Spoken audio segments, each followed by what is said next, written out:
At the moment, it looks as though the GOP leadership will shed a few crocodile tears and attend a few solemn ceremonies and continue them with business as usual. That cannot be allowed to be the only thing that happens from a result of Charlie's murder.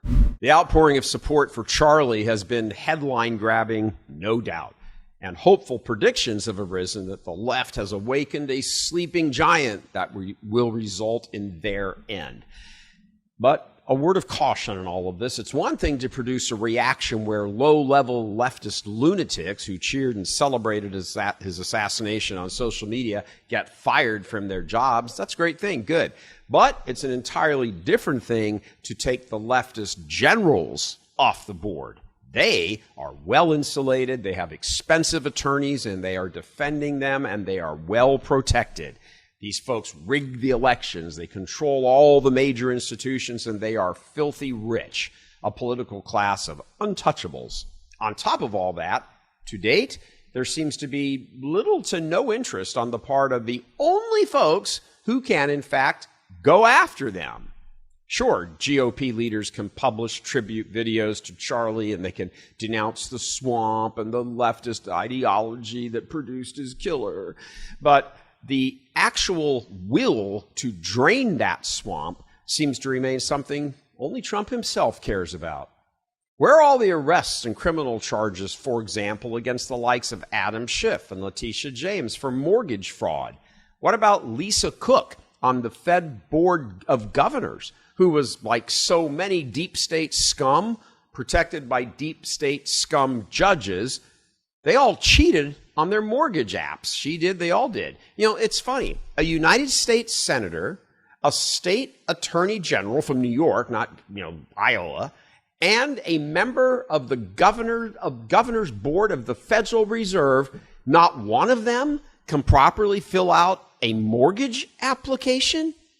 All three of them have resorted to the bullshit, oh, oops, I made a mistake. Now, let's hold on a second here.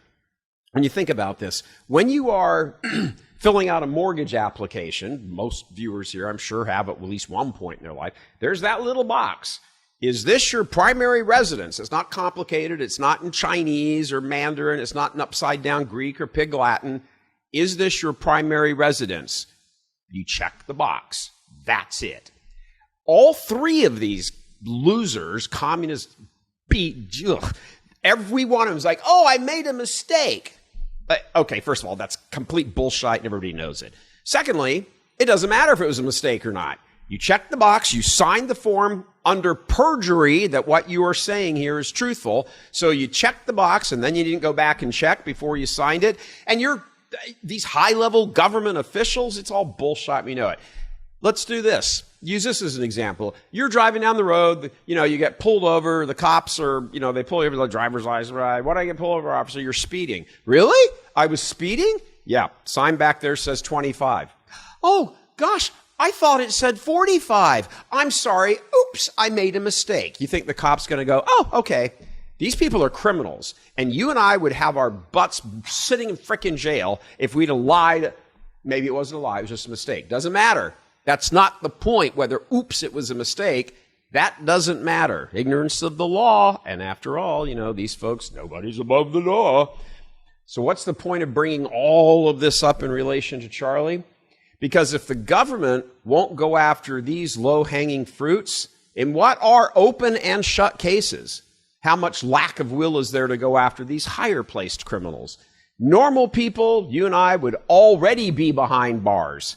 Yet these wealthy leftist agitators walk around free and they continue to stir the pot against conservatives who they helped get killed. What good is it if Trump wins, if he gets a majority of the vote for him, he demolishes his competition in the Electoral College, and yet in the end, all these damn communists still remain in place. Arrest and prosecute their asses, these killers, these cheats, these liars. Their entire MO is to skirt the law themselves, profit personally, and then destroy the common man in America. It's beyond that the aggressive action has not already been taken against them. At the moment, it looks as though the GOP leadership will shed a few crocodile tears and attend a few solemn ceremonies and continue then with business as usual. That cannot be allowed to be the only thing that happens from a result of Charlie's murder. Coming to you from Houston, Texas, I'm Gary Michael Voris. God love you.